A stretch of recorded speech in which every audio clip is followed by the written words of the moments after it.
This is the download recap from Sounds Profitable, the most important news from this week and why it matters to people in the business of podcasting. I'm Gavin Gaddis. The download recap is brought to you by Podscribe. You can find out more at podscribe.com. This week's stories include Amazon restructures Wondery and the industry reacts, from social proof to parasocial proof, how podcasts provide the scaffolding for social campaigns, Spotify's Audiobooks Plus, tested in world markets, arrives in the States, and most Americans were never interested in Meghan Markle podcasting. Let's get started. Late last week, Bloomberg's Ashley Carman and Lucas Shaw published an article in which a source alleged Amazon was shutting down Wondery. The source claimed 110 jobs would be eliminated as the company restructured and streamlined from an overall podcasting company to specifically focusing on personality-focused, creator-driven content. All narrative-focused podcasts are reportedly being moved under the Audible umbrella.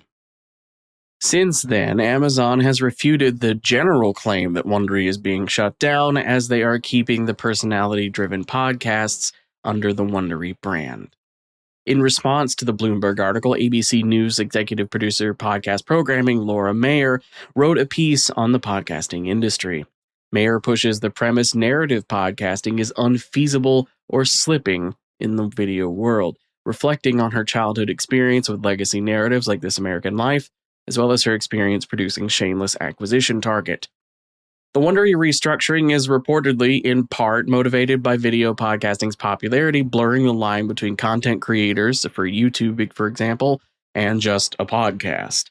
Barrett Media interviews several industry experts about the restructuring and associated layoffs, including Amplify Media CEO Steve Goldstein, Thrum founder Lindsey Graham, and Sounds Profitable's own Tom Webster.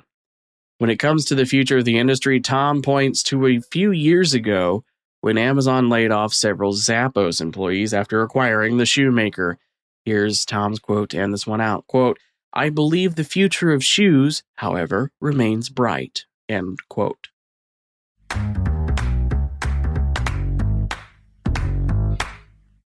When looking at data from the recent Driving to Action report, which demonstrates how podcast primes respondents to the advertising landscape who consume podcasts daily and near daily, Tom Webster cautions against treating people as monoliths. Podcast primes love podcasts, to be sure, but it's not the only ad-supported medium they consume every day. A quote from Webster in the article, quote, "So what is going on here? If people generally trust social media less than podcasting for advertising claims, and podcast primes tell us that Instagram is a strong second as a contributor for a variety of post-exposure actions, I think we can go further than simply saying it's good to have both, and maybe speculate that they are playing different supporting roles here. Instagram is all about grabbing attention, particularly in brief micro vacations multiple times throughout the day. Podcasting, on the other hand, is a significantly more lean-forward medium. It doesn't seek to grab our attention. We willingly grant it for 30 or 60 minutes at a time.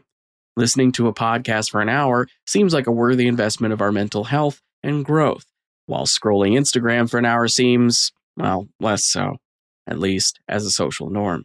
End quote.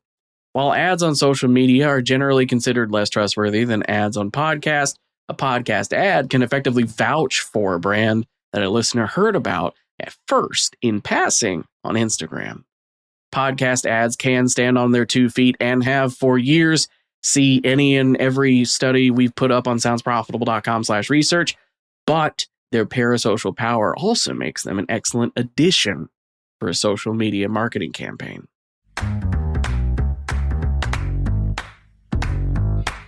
Hot on the tail of a recent marketing campaign pushing audiobooks with trendy music-focused slang, Spotify is adding more to their audiobook offerings in the United States.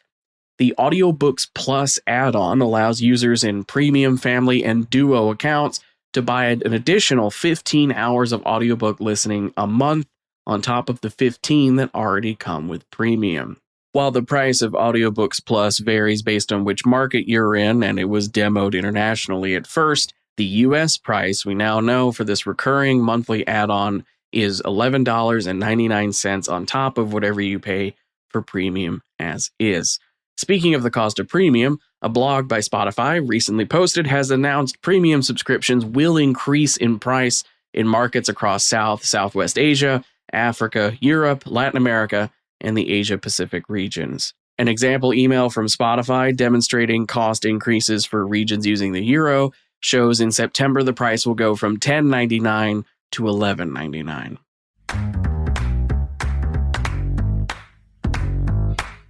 Confessions of a Female Founder is Meghan Markle's latest podcast production, and it's following previous show Archetypes' lead of receiving a lukewarm reception. A YouGov survey of 5,400 U.S. adults that was conducted back in December of 2020, probably around when The War of the Worlds with Ice Cube was being filmed, asked how much interest respondents had in listening to a podcast made by the Duchess of Sussex and Prince Harry.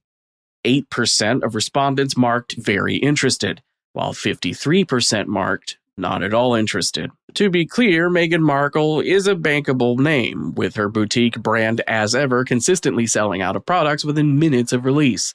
Yet that YouGov survey stands as a reminder of the importance of purpose and clear intent.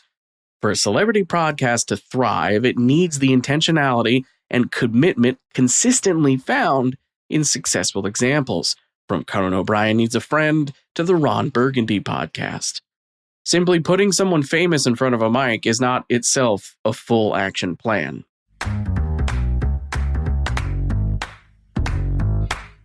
Before I get into the quick hits, I want to draw special attention to something real quick.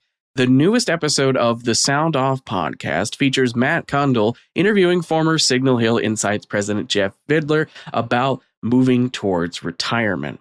The episode focuses on his work in the audio world since the 1980s, his curiosity even while not running a research company, and where things look to be going in the near future for podcasting. Finally, it's time for my quick hits. These are articles I've covered from throughout the week that didn't necessarily get full story coverage here, but I still think are worth including in your weekend reading. This week, here's what I got for you. Sounds Profitable's own Brian Barletta is the guest in a new episode of the PodBiz podcast discussing sustainable podcast growth, building industry transparency, and the future of audio as a media platform. And no, I didn't plan that to match up to Jeff's interview. It just happened like that. HeadGum co-founder Marty Michael celebrates the 10th anniversary of the company with a look back at HeadGum's growth. Audioboom reports their video revenue has doubled in the first half of 2025, with 13% of Audioboom and Adalicious revenue coming from video. Fairing co-founder Matt Baer has dropped, quote, the closest thing you'll find to a no BS guide to attribution that actually works, end quote, after 3 months of effort by the Fairing team. And a fun one to end it out, Apple Podcasts has published a best of so far 2025 list with 10 podcasts, including Multitude's This Guy Sucked, Spotify's Good Hang with Amy Poehler, and ABC 2020's Bad Rap, The Case Against Diddy.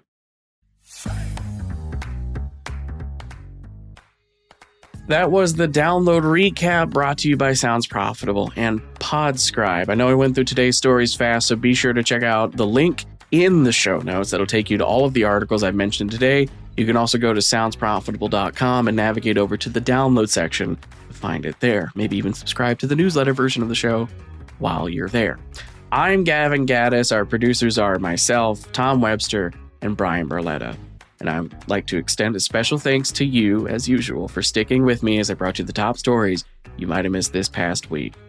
Until next week, Robot. Download complete.